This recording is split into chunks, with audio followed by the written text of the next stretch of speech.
charging section. Section 66B, charging section.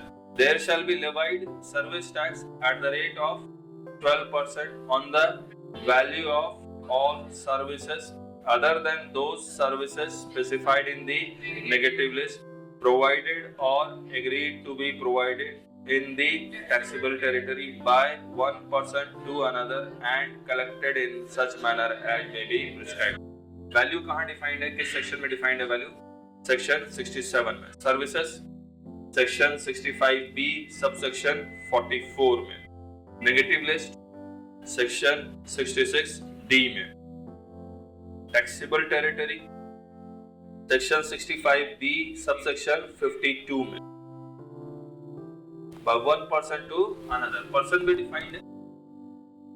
तो यहाँ पर पर्सन में government is also treated as person.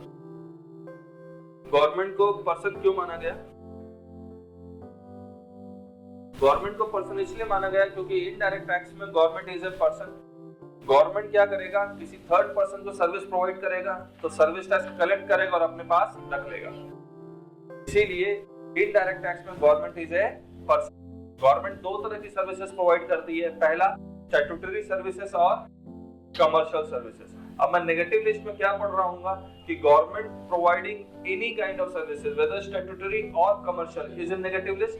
फिर एक्सेप्शन बना दिया गया और एक्सेप्शन में लिखा गया कि कमर्शियल सर्विसेज जो गवर्नमेंट प्रोवाइड कर रहा है वो टैक्सेबल हो जाएगा.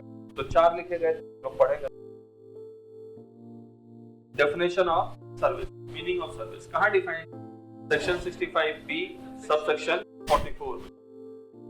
देखिए मीनिंग ऑफ सर्विस. सर्विस कितने पार्ट में? सर्विस मींस सर्विस इंक्लूड्स, फिर लिखा हुआ है सर्विस शैल नॉट इंक्लूड, फिर एक्सप्लेनेशन और एक्सप्लेनेशन दिया हुआ. करेक्ट है? अब सर्विस मींस यानी कि ये both inclusive and exhaustive definition है. तो ये service any activity carried out by a person for another for consideration. Activity is not defined in the act. तो एक्टिविटी का जनरल मीनिंग लेंगे. एक्टिविटी कैन बी पॉजिटिव और negative. तो activity अगर positive है तो भी सर्विस टैक्स लगेगा, नेगेटिव है तो भी सर्विस टैक्स लगेगा. मैं आपके लिए ये काम करूंगा, पॉजिटिव सर्विस टैक्स लगेगा. नेगेटिव मैं आपका टिकट कैंसिलेशन करता हूं, नेगेटिव है, इसके ऊपर भी सर्विस टैक्स लगेगा. पढ़िए. Activity is not defined in the act. It would include an act done और act not done, a work done और work not done. To tolerate an act or a situation is also treated as an activity. Example, non-competing fees. मैं ये काम नहीं करूंगा, मैं आपके लिए आपके अगेंस्ट कोई competitive business खड़ा नहीं करूंगा, उसके लिए मुझे आप पैसे दोगे. That is called non-competing fees. तो non-competing fees पे सर्विस टैक्स लगेगा. Non-competing fees जिसको मिलेगा it is chargeable under the head PGBP, profits and gains from business and profession. B, Demurrage charges for not clearing goods within prescribed period. अगर penalty लग जाती है, damage, मैंने आपको दो एग्जांपल दिए थे. फूड से अगर आप टाइमली क्लियर नहीं करेंगे तो डीमरेज चार्ज लगेगा. कंटेनर अगर आप टाइमली वापस नहीं लौटाएंगे तो डीमरेज चार्ज लगेगा. बिल्डिंग अगर आपको किराए पे दी गई, आप उसे तोड़ के देंगे तो वो डीमरेज चार्ज मांगता है, उसके ऊपर भी सर्विस टैक्स लगेगा. लेकिन अगर नेचुरल कॉजेस के कारण अगर बिल्डिंग डिस्ट्रॉय होती है तो उसके ऊपर सर्विस टैक्स नहीं लगेगा. ये सारा कुछ वहां भी पढ़ा था. Rule 61/62. Late delivery charges contract में लिखा होता है कि अगर मैं गुड्स आपको लेट डिलीवरी करूंगा तो आप चार्जेस दूंगा, उसके ऊपर सर्विस टैक्स लगेगा. Agreeing not to appear before opposite party in a court. Guarantee commission, cancellation charges charged by hotels, airlines, builders, contractors, forfeiture of deposit as penalty like quality, late delivery, violation of any terms of contract, etc. Penalty for breach of contract. इसमें ऊपर में जो लिखा हुआ line है, service means any activity carried out by a person for another for consideration. यानी कि to party होनी बहुत जरूरी है. एक पार्टी एक्टिविटी कर रहा है, दूसरी पार्टी कंसिडरेशन दे रहा है. तो इसका मतलब there should be a contract. No contract, no service, no service tax. पढ़िए. The concept activity for a consideration involves an element of contractual relationship wherein the person doing an activity does so at the desire of the person for whom the activity is done in exchange for a consideration. No contract, no activity, no service tax. Example, provision for free tourism information, service tax से नहीं लगेगा because there is no consideration. Access to free channels on TV and इसके ऊपर भी service tax नहीं लगेगा क्योंकि no consideration. And a large number of governmental activities for citizens are some of the examples of activities without consideration. मैंने एक example और लिया था कि आप रोड पे साइड में खड़े होकर गिटार बजा रहे हैं और out of compassion, out of love आप उसमें 2 रुपए डालते हैं उसके बाउल में. Again no contract, no service tax, क्योंकि दूसरा पर्सन ने नहीं कहा है गिटार बजाने के लिए. There is no contract. Promisor और प्रोमिसी का. सर्विस इंक्लूड्स डिक्लेयर्ड सर्विस, आपके सिलेबस का हिस्सा नहीं है.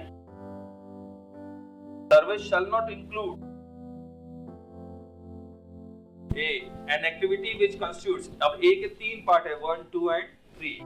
Service shall not include an activity which constitutes merely a transfer of title in goods or immovable property by way of sale, gift or in any other manner, यानी कि exchange या inheritance. तो अगर मैं सिंपली प्रॉपर्टी आपको transfer कर रहा हूँ, चाहे मूवेबल या इमूवेबल, उसके लिए मुझे कंसिडरेशन मिल रहा है, उसके ऊपर सर्विस टैक्स नहीं लगेगा. कौन सा टैक्स लगेगा? वैट लगेगा, वैल्यू एडेड टैक्स. और लेकिन अगर कोई एजेंट बीच में आ जाता है और ये हमारी ट्रांजैक्शन को कंप्लाई करवाने के लिए करवाता है, तो ये प्रॉपर्टी डीलर हो या कोई एजेंट हो जिसमें वो कमीशन मांगता है, तो उसके ऊपर सर्विस टैक्स लगेगा unless except.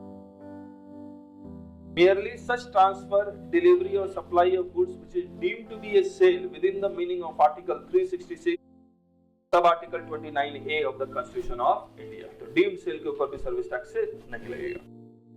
Merely a transaction in money or exchangeable claim, पैसे के बदले पैसे के ऊपर सर्विस टैक्स नहीं लगेगा.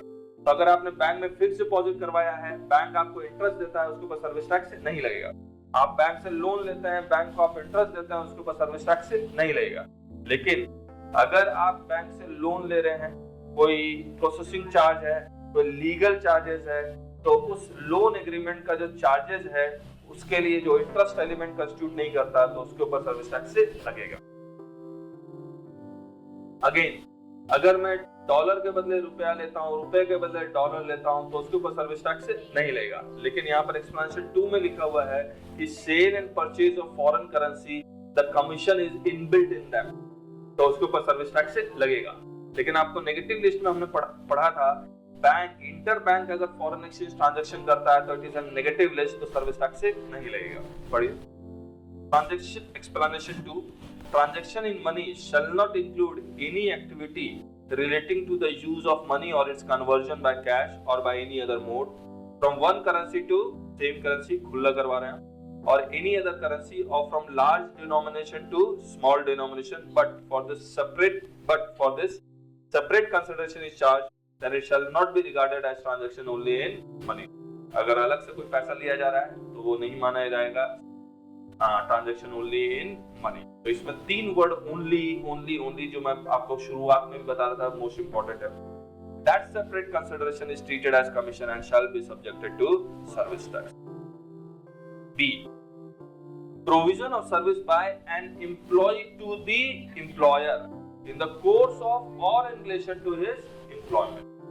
एम्प्लॉय को जो जॉब दिया गया है, जो कॉन्ट्रैक्ट ऑफ एम्प्लॉयमेंट में, अगर उसी के अकॉर्डिंग एम्प्लॉय अगर अपने एम्प्लॉयर को कोई सर्विस प्रोवाइड कर रहा है तो उसके ऊपर सर्विस टैक्स नहीं लगेगा. लेकिन एम्प्लॉय कोई एक्स्ट्रा काम कर रहा है तो which is outside the course of employment, then it will be subjected to service tax. C. Fees taken in any court or tribunal under any law. तो अगर कोर्ट फीस दे रहे हैं, ट्रिब्यूनल में फीस दे रहे हैं, तो उसके ऊपर सर्विस टैक्स नहीं लगता. Explanation. Followings are also not treated as service, hence no service tax is levied. The functions performed by members of parliament. Again, members of parliament और गवर्नमेंट में एम्प्लॉयर-एम्प्लॉय का रिलेशनशिप नहीं होता है, तो ऊपर वाले में कवर्ड नहीं होता है, इसलिए उनके लिए अलग एक्सप्लेनेशन बनाना पड़ा कि अगर members of parliament, members of state legislative, members of panchayats, members of municipalities and members of other local authorities who receive any consideration in performing the functions of that office as such chartered accountant MP बन गया तो MP के seat में MP को जो functions perform करते हैं उसके ऊपर सर्विस टैक्स नहीं लगेगा, लेकिन वो साथ में ऑडिट भी कर रहा है, then it will be subjected to service.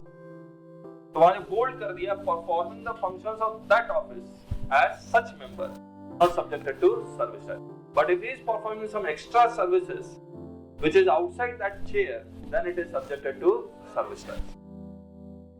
The duties performed by any person who holds any post pursuant of the provisions of the Constitution is that no service tax.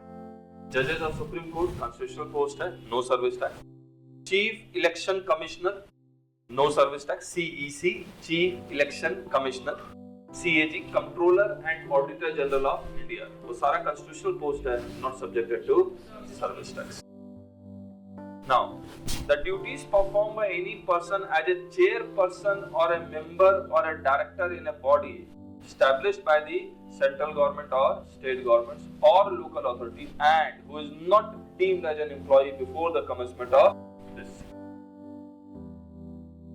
SEBI का चेयरमैन, इंक्वायरी कमेटी गवर्नमेंट बैठाती है तो उसमें chairman appoint करते हैं, they are not constitutional post but these posts are created by the government.